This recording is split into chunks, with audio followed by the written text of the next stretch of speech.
Hello दोस्तों, आप सभी का स्वागत है आपका अपना परिवार आरपी करियर क्लासेस में। मैं आरपी सर आप सभी के बीच लेकर के आया हूँ आज उत्पाद सिपाही के जो पेपर 2 में हिंदी पढ़ना है उसका पहला क्षितिज भाग 2 का जो पहला पढ़ना है चैप्टर, वो है आपका पद, जिसके लेखक हैं सूरदास।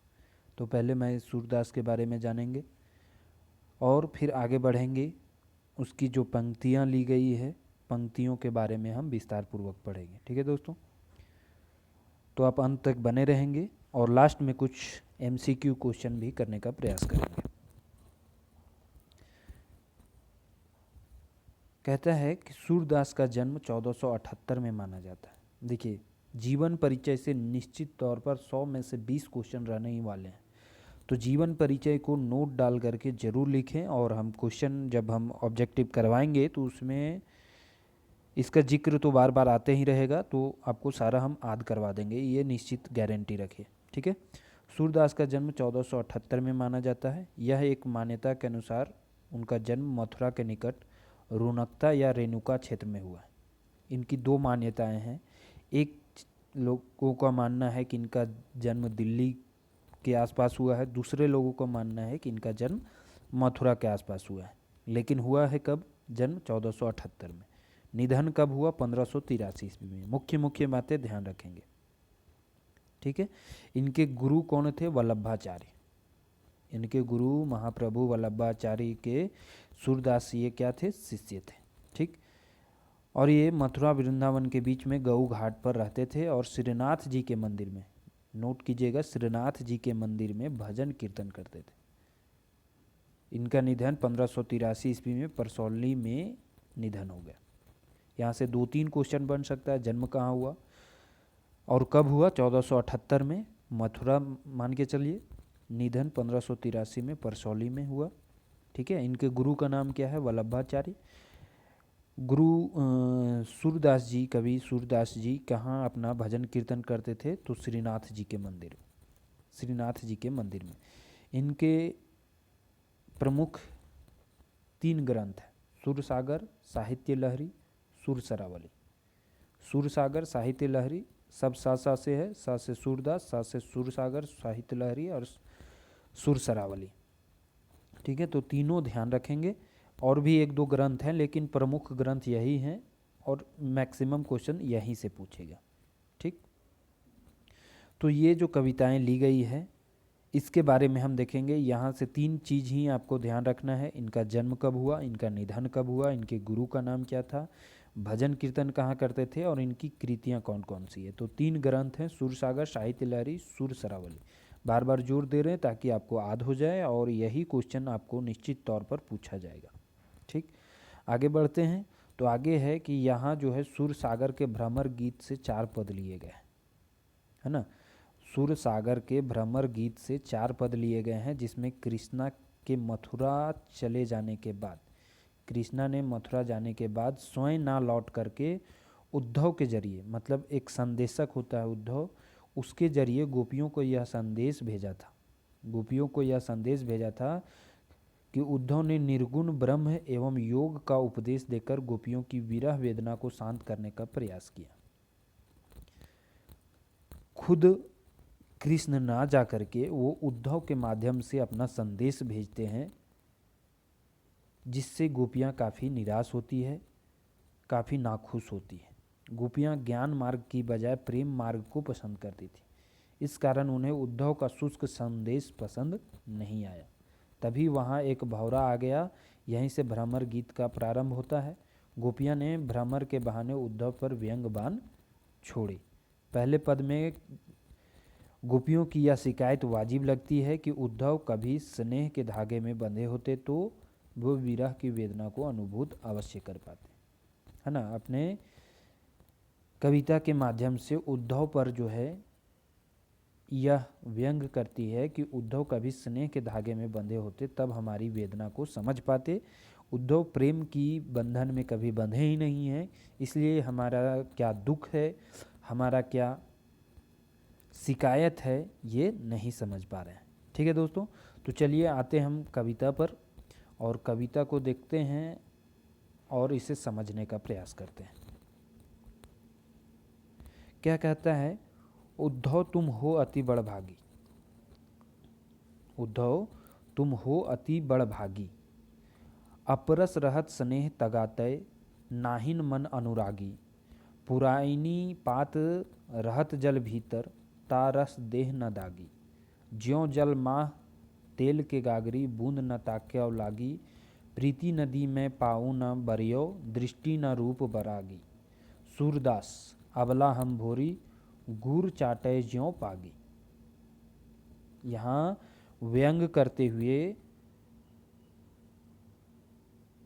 जिसमें व्यंग्यात्मक पंक्ति ये दिखाया गया है कि जिसमें गोपियाँ जो है श्री कृष्ण के परम सखा, श्री कृष्ण के परम सखा मतलब होता है दोस्त, उद्धव पर अपने मन की व्यथा को व्यंग के रूप में कह रही है।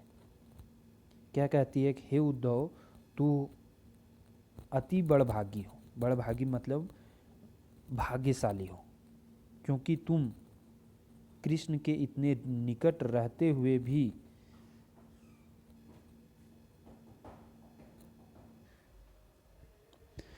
कहते हैं कि तुम कृष्ण के इतने निकट होते हुए भी प्रेम के बंधन में नहीं बंध पाए, है ना, प्रेम के बंधन में नहीं बंध पाए। तुम्हें कृष्ण से जरा सा भी मोह नहीं, और तुम अभी तक उनके प्रेम रस से अछूते हो। अगर तुम कभी कृष्ण के स्नेह के धागे में बंधे होते तो तुम हमारी वेदना को समझ पाते। हे उद्धव, तुम अति बड़भागी हो, भाग्यशाली हो, तुम कृष्ण के साथ रहते हुए भी कृष्ण का प्रेम नहीं पा सके हो। ठीक है, आगे कहते हैं, लेकिन हे उद्धव, तुम कमल के उस पत्ते की तरह, पुरातन पात रहत जल भीतर, तारस देह न दागी।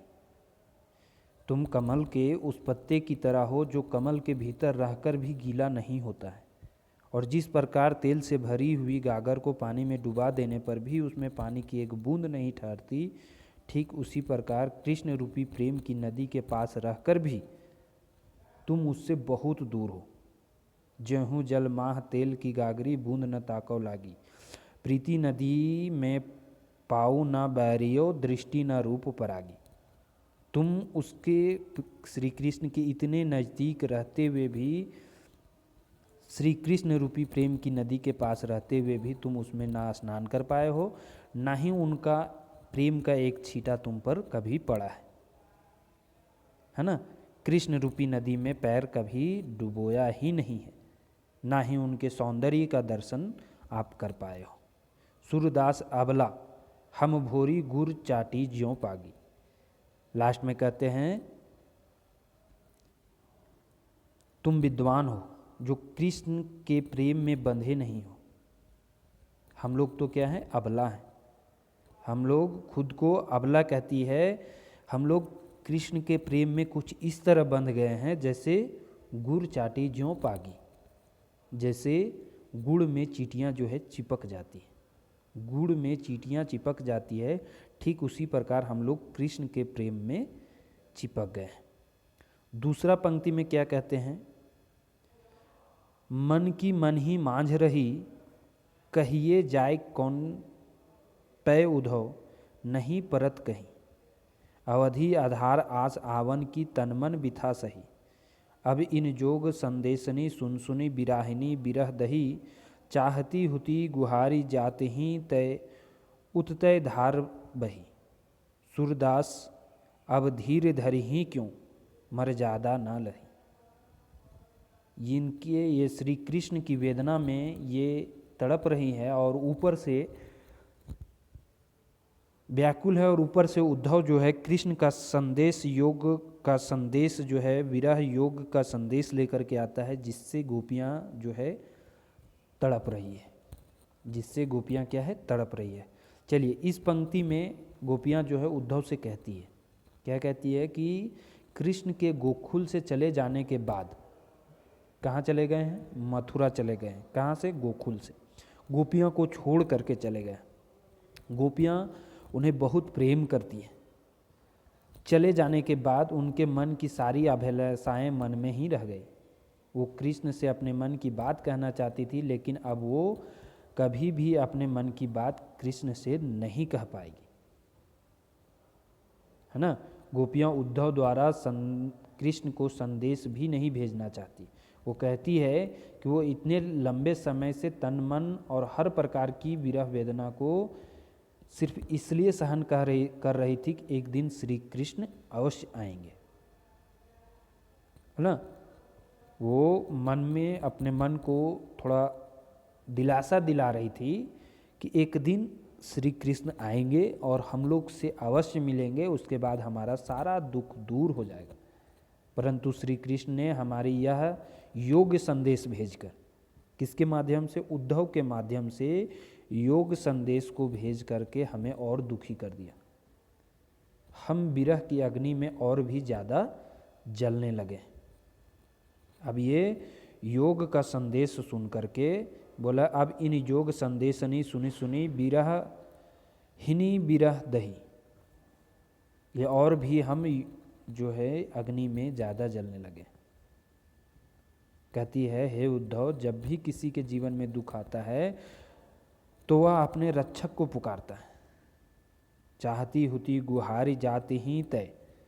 जब भी किसी के जीवन में कोई दुख आता है तो अपने मानने वाला, अपने प्रेम करने वाला या अपने भगवान को पुकारता है। हम लोग के ऊपर भी वैसा ही दुख गुजर रहा है, परंतु हमारे आज रक्षक जो हैं, जो दुख के कारण हैं, वो योग वेदना हमें भेजे हैं, योग संदेश भेजे हैं। हम धीरज कैसे रखें जब हमें पता है कि श्री कृष्ण अब नहीं आएंगे।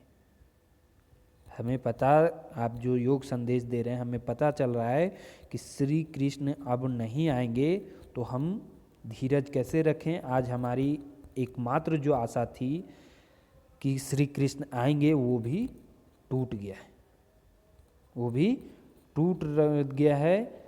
उन्होंने हमें क्या किया है, धोखा दिया है। हमारे साथ क्या किया है, श्री कृष्ण ने छल किया है, हमें धोखा दिया है। ठीक है, आगे कहते हैं, हमारे हरी हरिल की लकड़ी, हमारे हरी हरिल की लकड़ी, मन क्रम बचन नंद नंदन उर, यह दृढ़ करी पकड़ी, जागत सोवत स्वप्न दिवस निसी, कान्हा कान्हा जाकरी, सुनत जोक लागत है ऐसो ज्यों करुई ककरी, सुतो व्याधि हम कौ ले आए, देखी सुनी न करी, यह तो सुर तिन्ही ले सौंपे जिनके मन चकरी। क्या कहते हैं, हमरो हरिल हारिल की लकड़ी, हमरो हरिल हारिल की लकड़ी। इस पंक्ति में उद्धव जो है, जिस प्रकार हारिल पक्षी अपने पंजों से लकड़ी को मजबूती के साथ पकड़े रहता है, लकड़ी को अपने जीवन का आधार समझकर उसे कभी नहीं गिरने देता, ठीक उसी प्रकार कृष्ण भी हम गोपियों के जीने का एक आधार है। जिस प्रकार हारिल नाम की एक पक्षी होती है, वो लकड़ी को इस प्रकार पकड़ी होती है मजबूती के साथ कि वो उसके जीवन का आधार होता है, ताकि वो पंजे से इस तरह पकड़ी होती है ताकि वो गिरे नहीं। ठीक उसी प्रकार श्री कृष्ण भी हमारे जीवन के आधार हैं, जीवन जीने का आधार है। हम अपने मन से, क्रम से, वचन से, मन क्रम वचन नंद नंदन उर, है ना, मन वचन क्रम सभी से कृष्ण को ही अपने जीवन का आधार मान रखा है। हमारा रोम रोम, सोते जागते स्वप्नों में भी क्या जपते हैं, हमारा एक ही नाम आता है, कान्हा कान्हा। कृष्ण ही याद आता है, कृष्ण ही हम लोग जपते हैं, सोते जागते उठते बैठते हर समय, स्वप्न में भी। इसलिए गोपियों को यह संदेश कैसा लगा, सुनत जोग लागत है ऐसो ज्यों करुई ककड़ी। ये योग का जो संदेश हमें आप सुना रहे हैं, हमें लगता है एक कड़वी ककड़ी के समान। कड़वी ककड़ी आप खाए होंगे, जो खाने में तीता लगता है, तो ऐसा हमें लगा कड़वी ककड़ी के समान। सू तो व्याधि हमको ले आए, देखी सुनी न करी। गोपियाँ कहती हैं उद्धव से, हमें तो कृष्ण के प्रेम का रोग लग चुका है, अब तो हमारे तुम्हारे इस योग संदेश का रोग नहीं लग सकता। हमने ना कभी इसके बारे में सुना है, ना कभी जाना है, और ना ही कभी इसको देखा है। किसे? योग संदेश के बारे में ये कह रही है। तुम जो यह योग संदेश लाए हो, यह तो सुर तिन्हें लय सौंपे जिनके मन चक्रे। कहते हैं तुम जो ये योग संदेश लाए हो, जाकर उसे सुनाओ, किसी और को सुनाओ जो कृष्ण से प्रेम नहीं करते, जो कृष्ण को अपना नहीं मानते। हमें तो कृष्ण का प्रेम लग चुका है, प्रेम रोग लग चुका है। अब हम इस योग संदेश का हम पर कोई असर नहीं होने वाला। कहती है कि आप ये योग संदेश उसे सुनाओ जिसे कृष्ण के बारे में पता ना हो, कृष्ण का प्रेम उसे पता ना हो। ये उस पर असर कर सकता है, हम पर ये योग वेदना का कोई असर नहीं करेगा। आगे कहते हैं, हरि है राजनीति पढ़ी आए, हरि है राजनीति पढ़ी आए, समझी बात कहत मधुकर के समाचार सब पाए। एक अति चतुर हुए पहले ही अब गुरु ग्रंथ पढ़ाए, बड़ी बुद्धि जानी जो उनकी जोग संदेश पढ़ाए। उद्धव भले लोग आगे के पर हित डोलत धाये, अब अपने मन में फेर पाए हैं चलत जू होते चुराए। तय क्यों आनीति करे आपुन, जे और आनीति छुड़ाए। राज धर्म तो यही सुर, जो प्रजा न जाहि सताए। राजधर्म यही कहता है कि वो अपने प्रजा की रक्षा करे, प्रजा को सताए नहीं। अब देखिए इस पंक्ति में गोपियाँ कहती है उद्धव से,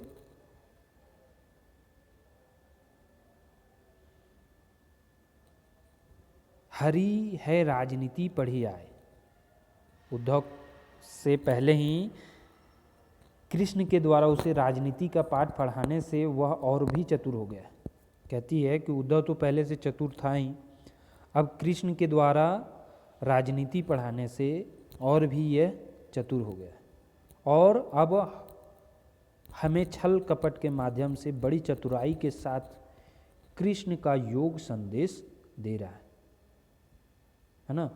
बहुत ही चतुराई से अब हमें कृष्ण का योग संदेश दे रहा है, कृष्ण को भूल जाने की बात कह रहा है। गोपियाँ व्यंग पूर्वक उद्धव से कहती है कि कृष्ण ने राजनीति बहुत पढ़ ली है, अब वो किसी चतुर राजनीतिज्ञ की तरह हो गए हैं, इसलिए स्वयं ना आकर के उद्धव को हमसे समझाने भेजा है, उद्धव को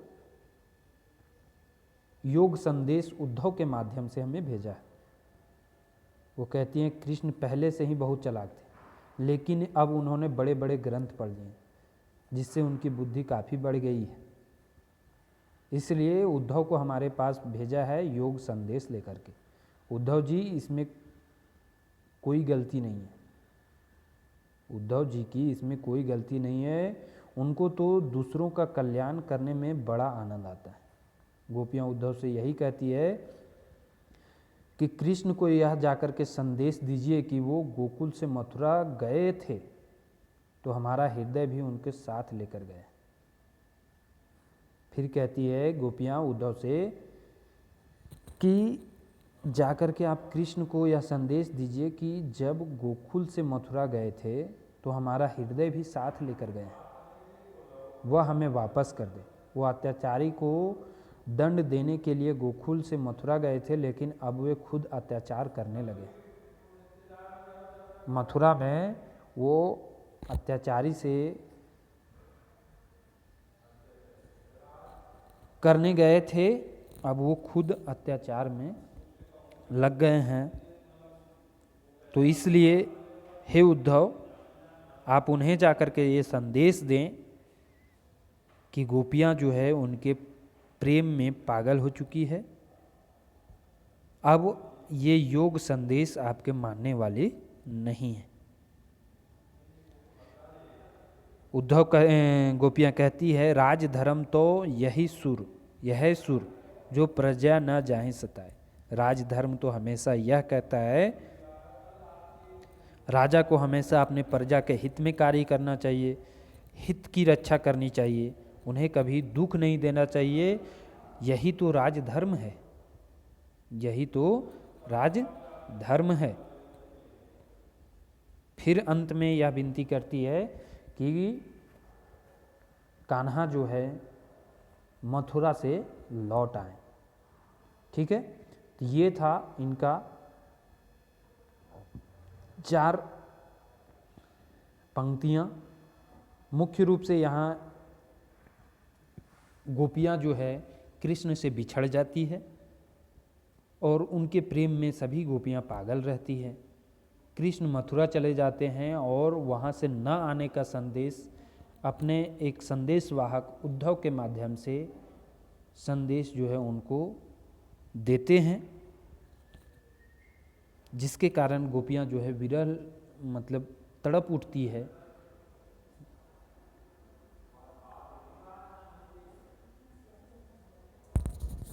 व्याकुल हो उठती है। ठीक है, अब यहाँ से हम कुछ MCQ क्वेश्चन को देखते हैं। MCQ का पहला क्वेश्चन है, कृष्ण की संगति में रहकर भी उनके प्रेम से अछूते कौन रहे। तो हम पहले ही बता चुके हैं, पहले ही पंक्ति में थी, कृष्ण के पास रहकर भी उनके प्रेम से अछूते रहे। उनके कई तरह के जो है उदाहरण के तरह जो है बताया गया था कविता के माध्यम से। तो उनके प्रेम से अछूते कौन रहे थे? उद्धव। जिस तरह पानी में रहकर भी कमल का पत्ता जो है पानी से दूर रहता है, ठीक उसी प्रकार कृष्ण के पास रहकर भी उद्धव उनके प्रेम को नहीं समझ पाते। अगला प्रश्न है, उद्धव के व्यवहार की तुलना किसके पत्ते की तरह की गई है? तो उद्धव के व्यवहार की तुलना कमल के पत्ते की तरह की गई है। ऑप्शन नंबर बी सही है। अगला है, गोपियाँ को अकेला छोड़कर कृष्ण कहाँ चले जाते हैं? तो गोपियाँ को छोड़ करके कृष्ण कहाँ चले जाते हैं? मथुरा। ऑप्शन नंबर सी सही है, मथुरा चले जाते हैं। गोपियाँ को कृष्ण का व्यवहार कैसा प्रतीत होता है? तो छलपूर्ण। कैसा प्रतीत होता है कृष्ण का व्यवहार? गोपियों को छलपूर्ण प्रतीत होता है। अगला है, गोपियाँ स्वयं को क्या समझती है? गोपियाँ स्वयं को क्या समझती है? डरपोक, निर्बल, अबला या साहसी? तो अबला समझती है। अपने आप को क्या समझती है? अबला समझती है। अगला प्रश्न है, गोपियाँ किसके प्रेम में आसक्त हो गई? तो गोपियाँ किसके प्रेम में आसक्त हो गई थी? उद्धव प्रेम में, कृष्ण प्रेम में या संगीत प्रेम में? तो कृष्ण के प्रेम में पागल हो गई थी, है ना, कृष्ण के प्रेम में। अगला है, इनमें से किस पक्षी की तुलना गोपियाँ से की गई है? तो हारिल पक्षी है। जिस तरह से पेड़ की टहनी मजबूती के साथ पकड़ी हुई रहती है, ठीक उसी प्रकार गोपियाँ जो है कृष्ण के प्रेम में इस प्रकार डूबे हुए थे कि उससे अलग होना उनका जो है मुश्किल ही नहीं, नामुमकिन है। अगला प्रश्न है क्वेश्चन नंबर 9,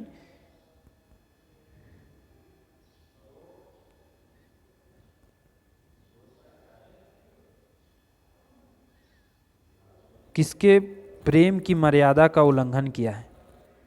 इसमें थोड़ा कुछ ये आ रहा है, कहता है कि किसने प्रेम की मर्यादा का उल्लंघन किया है? गोपियाँ ने, उद्धव ने, राजा ने या कृष्ण ने?